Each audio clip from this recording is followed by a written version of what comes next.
For 10 years I believed routine was safety. Each receipt, each ping, each perfectly timed message proof of love. But when detectives knocked, what I thought was devotion began to unravel, revealing a life so precisely orchestrated I couldn't tell if I was protected or trapped. I did not know I was married to a good man. I was married to a calendar. That is the thought that repeats in my head now. It comes to me in the mornings when I grind the same coffee beans until they sing against the blade. It comes when I slip my shoes on and tie them with the same neat double knot. It comes when I sit on the same bus in the same seat near the rear window. 10 years of marriage have pressed me into a groove so deep it feels like stone. Evan says that is what makes us strong. He says that when a thing works you should not change it. He says it with such warmth that I believe him even when a quiet part of me stirs uneasily at the edges. Every evening at 7:12 my phone buzzes. Always at that minute, never before, never after. His message is short. Made it home. The little dot on the screen confirms where I stand. He never forgets. Even when I forget to reply, he will ask me at dinner if I reach safely. That care steadies me. That precision comforts me. I told myself it was love in its most durable form. Not roses, not surprises, not messy passion. Love as a list checked off until the end of time. I measure myself by receipts tucked in my wallet. Grocery slips. Transit tickets. Lunch bills. Each one tells a story of where I stood and for how long. I take pride in that order. It makes me feel safe. Proof etched in ink. If anyone ever questioned me, I could lay it all out. Here is what I ate. Here is where I walked. Here is the exact minute the bus pulled in. I once told Evan that I liked being accounted for. He smiled. He said that was why he always insisted we use my card. Easier to track. Easier to prove. At the time it felt like care. I never asked why he wanted my phone to keep location sharing on. I told myself it was because he liked to know I was safe when the city grew dark. He said it made him feel close. Even when he was away, he could see me glowing on the map like a star. I believed him. I wanted to believe him. 10 years of perfect routine lulled me into thinking nothing outside of it could touch us. That is why when the knock came I felt no fear. It was 2 officers at the door. Polite. Calm. They asked if I had been at the grocery on a Wednesday last month around 7. I brightened. I pulled out the receipt as if presenting a prize. I showed them my app that marked my path. Yes, I said. I was there at that very time. Proud to prove it. One of the officers smiled politely. The other asked who had suggested that store. My voice faltered. I said Evan liked the produce there. The officer's eyes flickered. That was the first crack in the stone of my routine. The first tremor beneath the solid ground. The officers left with their polite nods and their small black notebooks, but their questions lingered like smoke in the hallway long after the door closed. I sat at the kitchen table with the receipt still between my fingers, as if it might explain itself. A Wednesday night. A grocery run. A burglary just 3 blocks away during that same hour. I told myself it was coincidence, yet the air around me felt shifted. Tilted. I pressed the receipt flat against the wood grain to stop my hand from trembling. Evan came home at his usual time. He slipped his shoes off with his usual care and asked me how my day had been. He poured me tea and placed the mug at the same angle he always did. I wanted to tell him about the officers, but the words caught. I studied his face. He looked gentle. He looked reliable. He looked like every night before. I tucked the receipt into my purse. Routine continued. Same bus seat. Same Thursday chili. Same text at 7:12. But the questions replayed. Who suggested that store? Why that route? I remembered other nights. Evan urging me to try the pharmacy across town because they stocked a particular lotion. Evan pointing out a bakery on the far side of the city and saying I should treat myself. At the time, his thoughtfulness warmed me. Now I felt the slow creep of unease. Mrs. Vale next door added her own notes to the score of suspicion. She cornered me by the mailboxes with her usual cheerful chatter. She remembered details I never kept. She told me how kind Evan was to remind me about her book club. She remembered him suggesting I try the new shop the same night the pharmacy had been hit. She laughed as she recalled how punctual we both were. She said the block always knew when I was home. Her smile was wide but her words pressed sharp. I replayed the messages on my phone.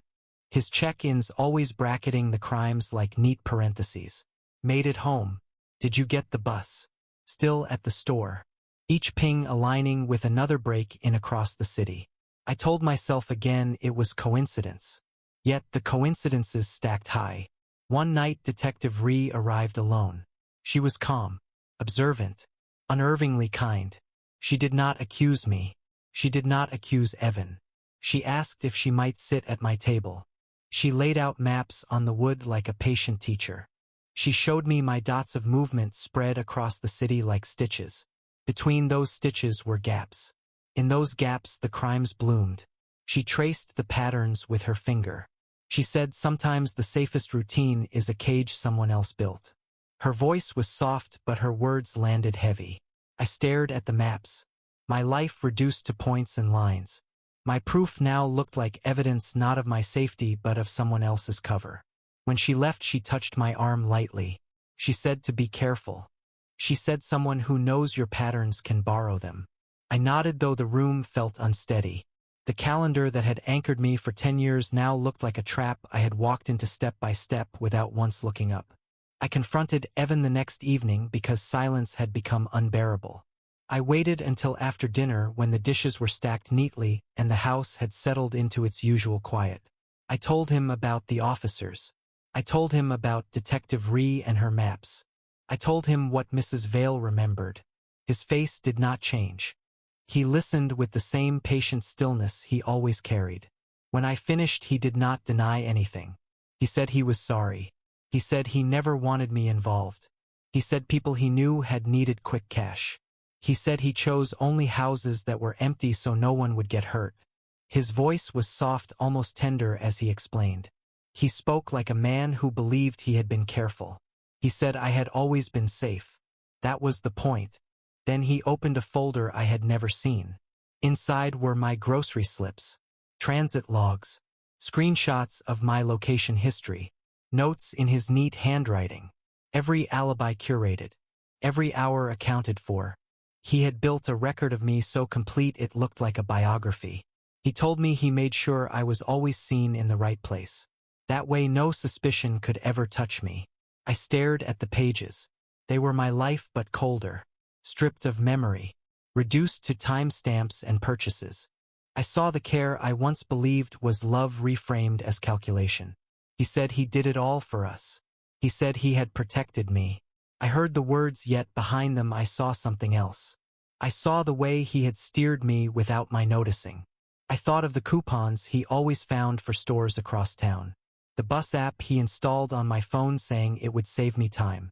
The meals he praised until they became habits etched into our evenings. The clubs and errands he encouraged so that neighbors always remembered me being somewhere specific. I had mistaken guidance for devotion. He had been drafting my movements like an architect. He reached for my hand. He said he would stop. He said he had promised himself it would never go too far, that it had already gone further than he intended. He begged me to trust him. He said he kept me safe. He said he made sure the world always knew exactly where I was. I looked at him and realized I did not know whether I was safer in his plan or outside of it. The cage Detective Rhee had warned about now gleamed in front of me, and I could not tell if it had been built to keep danger away or to keep me from leaving. The days that followed felt like walking across a frozen lake. Every step seemed solid, yet I heard cracks beneath the surface. Evan carried on with his same gentle rituals. Tea at night. The 7:12 message. The patient nods when I recounted my day. Yet now I saw the gears beneath. Every act of care was also a lever. Every word was also a nudge. I had been steered so slowly I thought I was moving freely. Detective Rhee returned. She did not press me with accusations. She brought another map. This one sharper. Lines in red showing burglaries overlaid with the paths of my evenings. The patterns were undeniable. She leaned close and said she believed I was not complicit. She believed I had been used. She asked for my help. Wear a wire. Let them hear him plan an errand. One night would be enough. Her voice was calm, but her eyes held a weight I could not ignore. That night, Evan noticed my silence at dinner. He asked if Rhee had come back. I did not answer. He sighed and set his fork down. He told me again he was sorry. He said he had never wanted me pulled into this. He said he had done it to keep us secure when money grew tight. He said no one had been hurt. He looked at me as if he believed that should matter. Then he made his request. One last favor. He said all I needed to do was say he had been with me that night. He promised it would be the end. He swore he would stop. His eyes did not waver. He asked me to save him with a lie as small as a breath. I felt the weight of both offers pressing on me. On one side, Rhee's quiet kindness. Help us and you will be free. On the other, Evan's desperate plea. Help me and I will never ask again. Both paths required me to step out of the safety of my routine. Both paths asked me to betray someone. I stood in the kitchen with the folder of my alibis open on the counter. My life catalogued by his hand. Receipts lined like evidence. Location logs pinned like butterflies. Proof of every move I had ever made. I could see how he had shaped my days into perfect cover. Even the neighbor's book club he urged me to join had been another stitch in his pattern. I asked him if he had ever loved me outside of the plan. If there was anything in our life together untouched by his careful designs. He said love was the plan. He said love was keeping me safe. He said love was making sure the world always believed me innocent. His words hung in the room heavy as stone. I thought of Rhee's maps. I thought of Mrs. Vale's chatter. I thought of the knock at the door. I thought of my phone glowing with each precise ping.